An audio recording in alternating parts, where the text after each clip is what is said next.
If you boarded a plane today and flew to the highlands of Ethiopia, something strange would happen the moment you arrived. You would check your phone. It would say the year is 2026. But then you would look at the calendar on the wall and it would say something else. It would say the year is 2018. You have not traveled back in time.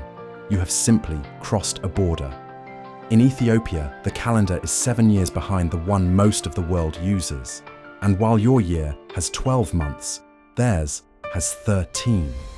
12 months of 30 days, and one small month of only 5 days. We grow up believing that the year 2026 is a fact, like gravity, like the speed of light, but it is not. Time is physics. A calendar is an agreement.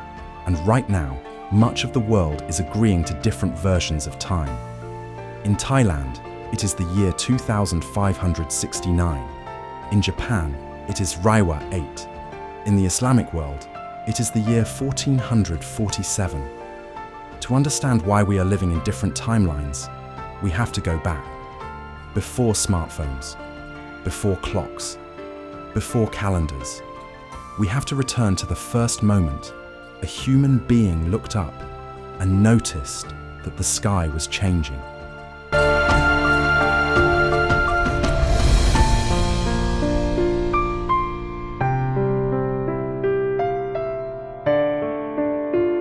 "20,000 years ago, a hunter sat beside a fire. In his hand was the thigh bone of a baboon. With a sharp piece of stone, he made a mark, then another and another. Today, this object is called the Ishango bone.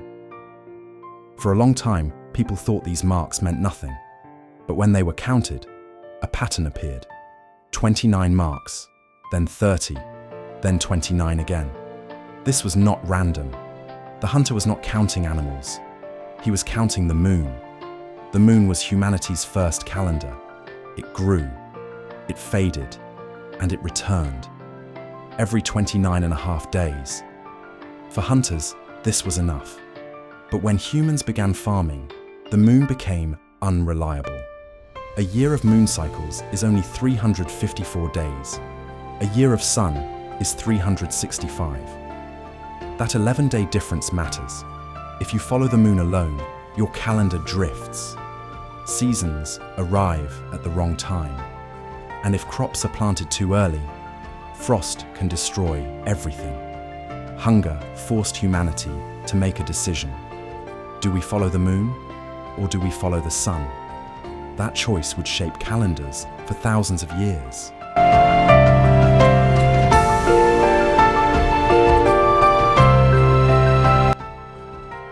To stop starving, humanity had to look away from the moon. They needed something more stable, something that did not drift. They found it in ancient Egypt. The Egyptians lived and died by the Nile River. Every year, the river flooded. If you planted too early, your crops washed away. If you planted too late, they dried up. The moon could not predict the flood, but a star could. The Egyptian priests noticed that just before the Nile rose, the brightest star in the sky appeared at dawn. Its name was Sirius. They counted the days between its return, 365. They had discovered the solar year. To track this solar heartbeat, they built massive stone machines, pyramids, obelisks. For the first time was locked in stone. This knowledge traveled from Egypt, across the sea, to Rome. But Rome was a mess. By the time Julius Caesar took power, the Roman calendar was so broken that harvest festivals were happening in the middle of winter. Caesar was a man of order. He could not tolerate a chaotic calendar. So, in the year 46 BC, he pressed reset. To realign the calendar with the sun, he made that year 445 days long. It became known as the Year of Confusion. Imagine living through a year that simply refused to end. Caesar's new system, the Julian calendar, was a masterpiece. But it had a flaw. Tiny, invisible. It was 11 minutes too long. 11 minutes does not sound serious. But time never stops adding. Century after century, those minutes accumulated. By the year 1582, the calendar had drifted by 10 full days. Easter was falling at the wrong time. The church panicked. The Pope at the time, Gregory XIII, had to make a choice.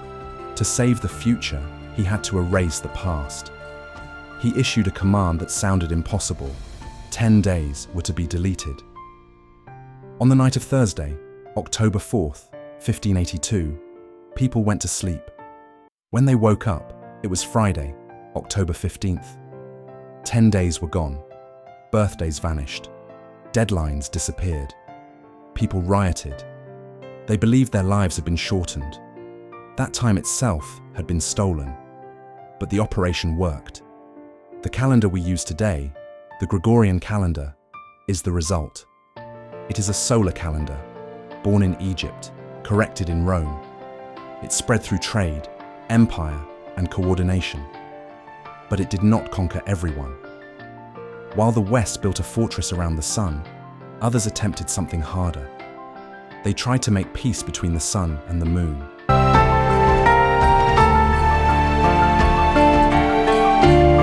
By the time the Roman Empire fell, the world was divided. The West had sworn allegiance to the sun. The desert nomads had sworn allegiance to the moon. But in the ancient East, in the hills of Jerusalem and the courts of Beijing, astronomers were attempting something dangerous. They were trying to stop a war in the sky. They wanted to marry the sun and the moon. This is far harder than it sounds. Mathematically, the sun and the moon do not cooperate. The moon demands a year of 354 days. The sun demands 365. They are out of sync. They collide. If you try to follow both, your timeline tears apart. But for the ancient Hebrews, failure was not an option. Their laws were trapped in a paradox. The Bible commands that Passover must happen in the spring when the barley is ripe. That is a solar rule. But it also commands that months must be counted by the new moon. That is a lunar rule. If the sages did nothing, the lunar year would drift backward. Passover would slide into winter. The harvest festival would arrive before seeds were even planted. The religion itself would break. So they searched for a solution hidden in the math. They found what is called the Metonic cycle. They realized that the sun and moon are dancing a very long waltz. They drift apart for 19 years. But at the end of the 19th year, they nearly meet again at the same moment. To survive those years, the Hebrew calendar had to become a living thing. It breathes. 7 times in every cycle, they add a leap month, a full 13th month. It is called a pregnant year. By inserting this extra month, Adar Bet, they force the moon to pause and wait for the sun to catch up. It is a mathematical masterpiece. It ensures that no matter how many centuries pass, Passover will always return in spring. 5,000 miles away, the emperors of China were solving the same puzzle, but for a different reason. In China, the calendar was not only about religion, it was about power. The emperor was called the Son of Heaven. His duty was to deliver correct time to his people. If the calendar failed, if an eclipse arrived on the wrong day, it meant he had lost the mandate of heaven. Dynasties could fall because of a math error, so they created a system of immense complexity. In the West, time is a straight line: 2024, 2025, 2026, an endless march forward. In China, time is a circle, and it has texture. They measure time in a cycle of 60 years. Each year is a marriage between an element and an animal. The wood dragon, the fire snake, the metal tiger. This is not just a way to count days. It is a way to understand destiny. A child born in a tiger year is believed to share the tiger's courage and its unpredictability. Fire years bring conflict. Water years bring flow. Even today, in modern Shanghai, this ancient rhythm still beats beneath the surface. Business is signed by the Gregorian calendar, but weddings are planned by the zodiac. The East proved that you do not have to choose between the sun and the moon. You can live in the harmony of both, but even these calendars still depend on the sky. They rely on the solstice. They rely on the difference between summer and winter. So what happens if you live in a place where winter never comes?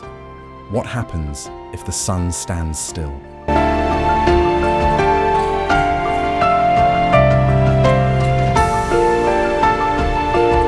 If you search the archives of the Philippines for a newspaper dated December 31st, 1844, you will not find one. You will not find a birth certificate. You will not find a death record. Because in the Philippines, that day never happened. For 300 years, the Philippines was a colony of the Spanish Empire, but it was ruled from far away. The ships did not come from Spain. They came from Mexico, sailing west across the Pacific. And because they sailed from the Americas, they brought American time with them. For centuries, the Philippines was trapped inside a time bubble. If it was Monday in Manila, it was already Tuesday in China, just across the sea. They were living one day in the past. By the mid-1800s, this was no longer a curiosity. It was a disaster. The Philippines was opening to the world. They were trading with the Dutch, the British, and the Chinese. But their calendars did not match. Contracts failed. Ships arrived before they had left. The Governor-General, a man named Narciso Claveria, realized something drastic had to be done. He had to cut the anchor to the past. On August 16, 1844, he issued a decree that sounded like science fiction. He ordered the entire country to skip a day. He announced that December 31st would simply be erased.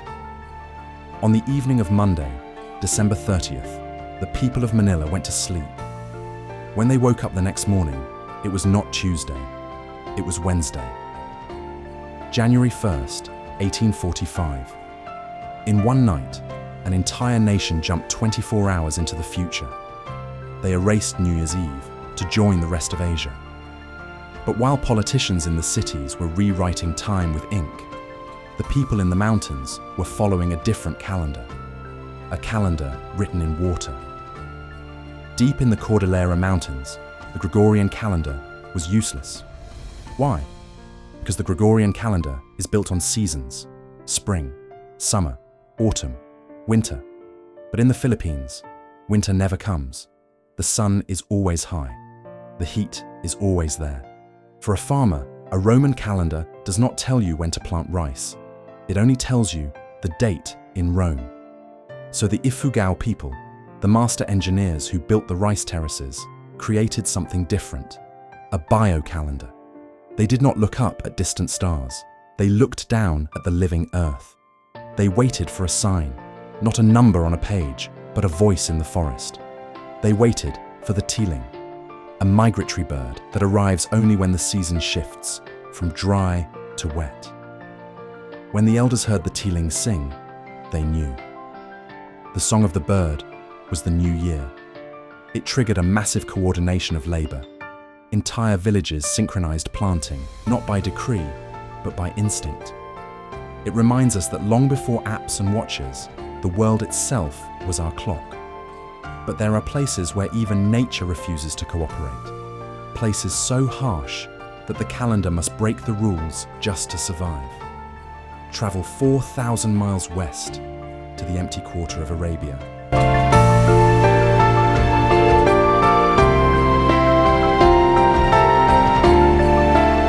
Leave the wet forests of the equator behind.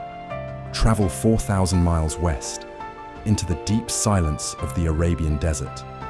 Here, the rules of survival change. For the ancient Bedouin nomads, the sun was not a giver of life. It was a killer. The sun was a tyrant that forced you to hide. In the desert, life happens at night. Travel moves by starlight. Coolness arrives with darkness. So when Islamic civilization rose in the 7th century, It made a radical choice. It turned away from the sun, and it swore allegiance to the moon. The Islamic calendar, known as the Hijri calendar, is unique among the world's major systems. It is purely lunar. It has 12 months, and each month begins only when a human eye spots the first thin crescent of the new moon. But unlike the Hebrew calendar, or the Chinese calendar, or the Roman one, Islam refused to fix the math. They refused to add leap months. They refused to stretch the year to chase the sun. A lunar year has only 354 days. That makes the Islamic year 11 days shorter than the solar year. This creates what is called the drift. Every year, the Islamic calendar slides backward by 11 days against the seasons. It floats. It becomes unanchored from the earth. This means that a holy month like Ramadan is a traveler. If Ramadan falls in the cool days of autumn this year, wait a few years, and it will arrive in the scorching heat of August. Wait 15 years more, and it will fall in the cold of January. To an outsider, this looks like a mistake. Why create a calendar that ignores the harvest? But hidden inside the drift is a profound idea: justice. Ramadan requires fasting from sunrise to sunset. If the calendar were locked to the sun, Muslims in the north might always fast through long, punishing summers, while Muslims in the south would always fast during short, easy winters. That would be unfair, because the calendar drifts over the course of a lifetime. Every Muslim, everywhere on earth, experiences the fast in heat and in cold. The king and the beggar, the northerner and the southerner, all share the same burden. The drift ensures that time itself treats everyone equally. But the desert is not the end of the story. We have seen the equator, where the sun never leaves. We have seen the desert, where the sun is ignored. There is one place left, a place where calendars break down completely. Because for 6 months of the year, the sun decides to disappear.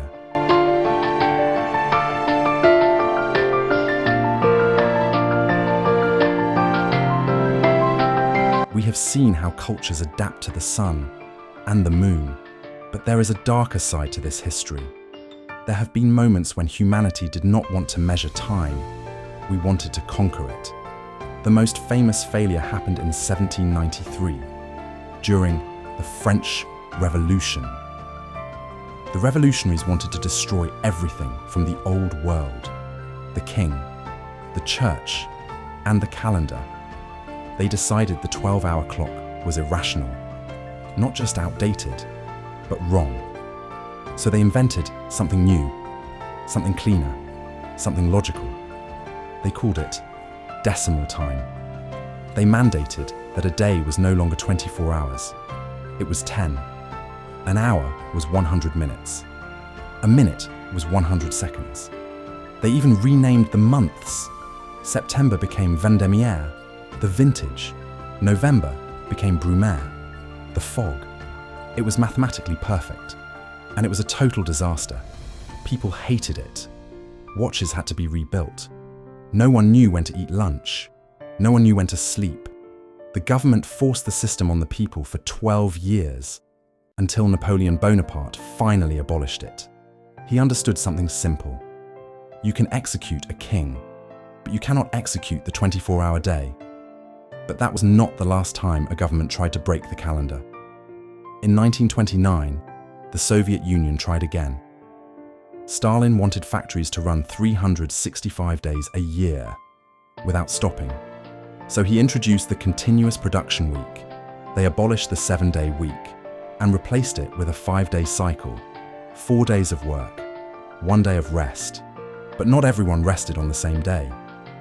Citizens were assigned colours. Families stopped seeing each other. Friends could not meet. Football teams could not play because half the team was working. The calendar was efficient for machines, but it destroyed the human soul. After 11 years of misery, the system was abandoned. Because time is not just about production. Time is about community. We need to rest together.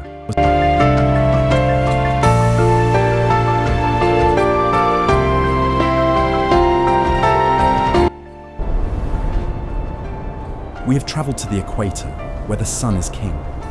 We have traveled to the desert, where the sun is ignored. And now, we reach the end of the line. Welcome to the Arctic Circle. Here, the calendar as we know it stops working. Because the calendar is built on one assumption, that the sun rises in the morning and sets in the evening. But here, for months at a time, the sun refuses to rise. Imagine trying to run a society where Tuesday looks exactly like Wednesday, and both of them are pitch black. For the Inuit people of the far north, a solar calendar of dates and weeks was useless. Why count days when the day is 3 months long? So they did not count numbers. They counted sleeps. They counted moons. They watched the thickness of the ice. They watched for the return of the caribou. For them, the new year was not a date on a page. It was a resurrection. It was the moment when, after months of darkness, the rim of the sun finally rose above the ice. The return of light was the only clock that mattered. But if the north is a challenge to the calendar, the south is a mockery of it. Stand at the South Pole. This is the most confusing place in the history of time. Geographically, all the longitude lines of the Earth meet right here. That means all 24 time zones collide at a single point. If you walk in a small circle around this pole, you can pass through every time zone on Earth in seconds. You can walk from Tuesday into Wednesday and back into yesterday. In a single step, you cross from London time to Tokyo time. So what time is it here? There is no answer. The sun rises only once a year.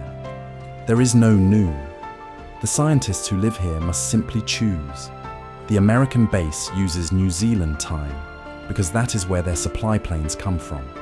If they changed their clocks, they would technically be living in a different day. Here, at the bottom of the world, the illusion finally collapses. Time is not a line. Time is not a law. Time is a choice we make together. And that is the secret history of the calendar. From the hunter scratching a bone by the fire, to a governor erasing a Tuesday, to a scientist at the South Pole choosing his own time zone. We build calendars not because they are true, but because they allow us to meet. They allow us to coordinate, to plant, to harvest, to trade.